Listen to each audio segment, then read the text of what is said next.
ये है talks news network और आप देख रहे हैं पॉलिटॉक्स, राजनीति का कच्चा चिट्ठा। औरंगजेब आपका रिश्तेदार कैसे बन गया? शिंदे सरकार महाराष्ट्र विरोधी है, इसलिए औरंगाबाद और उस्मानाबाद के नाम बदलने के फैसले को पलट दिया, क्योंकि एकनाथ शिंदे के हाथ में तो कुछ है ही नहीं। सरकार तो देवेंद्र फडणवीस ही चला रहे हैं।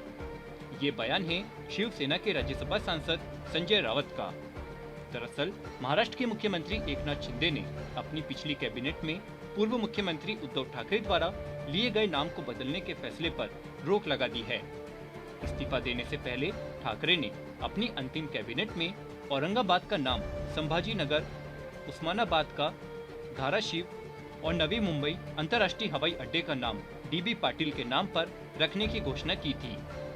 महाराष्ट्र सरकार के इस फैसले के खिलाफ अब शिवसेना सांसद संजय रावत ने निशाना साधा है।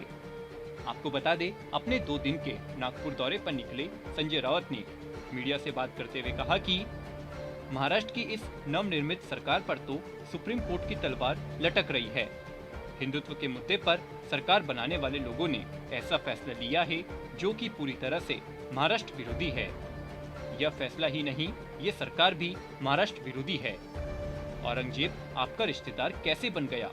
इसलिए तो इन्होंने औरंगाबाद और उस्मानाबाद के नाम बदलने के फैसले को पलट दिया। यही नहीं, नवी मुंबई एयरपोर्ट का नाम बदलने का प्रस्ताव भी स्थगित किया है, जिसे हिंदू नेता डीबी पाटिल के नाम पर रखा गया था। एकनाथ शिंदे की चुटकी लेते हुए संजय रावत ने कहा कि एकनाथ शिंदे के हाथ में तो कुछ है ही नहीं, क्योंकि सरकार तो देवेंद्र फडणवीस ही चला रहे हैं। नागपुर में पत्रकारों से बात करते हुए एकनाथ शिंदे गुट की ओर से खुद पर हमला किए जाने पर रावत ने कहा कि क्या मैं शिवसेना का मालिक हूँ? शिवसेना बाला साहेब ठाकरे की है। बाला साहब ठाकरे की शिवसेना के लिए लाखों शिव सैनिक अपनी जान देने को तैयार है। अगर बाला साहब ठाकरे की शिवसेना के साथ रहना शिवसेना का अंत कहा जाता है, तो वफादारी की परिभाषा बदलनी होगी।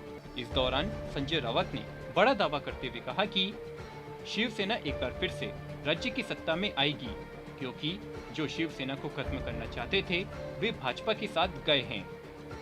पत्रकारों से बात करते हुए सांसद ने लोकसभा सचिवालय द्वारा असंसदीय शब्दों की जारी हुई सूची को लेकर भी केंद्र सरकार पर निशाना साधा। संजय रावत ने कहा कि संसद में हमें हाथ पैर बांधकर चेहरे पर गोंद लगाना होता है और सरकार भी यही चाहती है, ताकि उनके किसी भी फैसले पर सवाल न उठाया जाए। रावत ने आगे कहा कि उप मुख्यमंत्री टिकट देते हैं, माइक खींचते हैं, शर्ट खींचते हैं। ऐसा लग रहा है कि यह सरकार एकनाथ शिंदे की नहीं है, बल्कि देवेंद्र फडणवीस ही असली मुख्यमंत्री है। वहीं राज्यपाल भगत सिंह कोश्यारी पर तंज कसते हुए रावत ने कहा कि वह ठाकरे सरकार के दौरान संविधान और कानून की बातें करते थे। अब देखना होगा कि क्या उन्होंने उन मुद्दों को समुद्र में फेंक दिया है। पॉलिटॉक्स ब्यूरो, मुंबई। ये है टॉक्स न्यूज नेटवर्क और आप देख रहे हैं पॉलिटॉक्स, राजनीति का कच्चा चिट्ठा।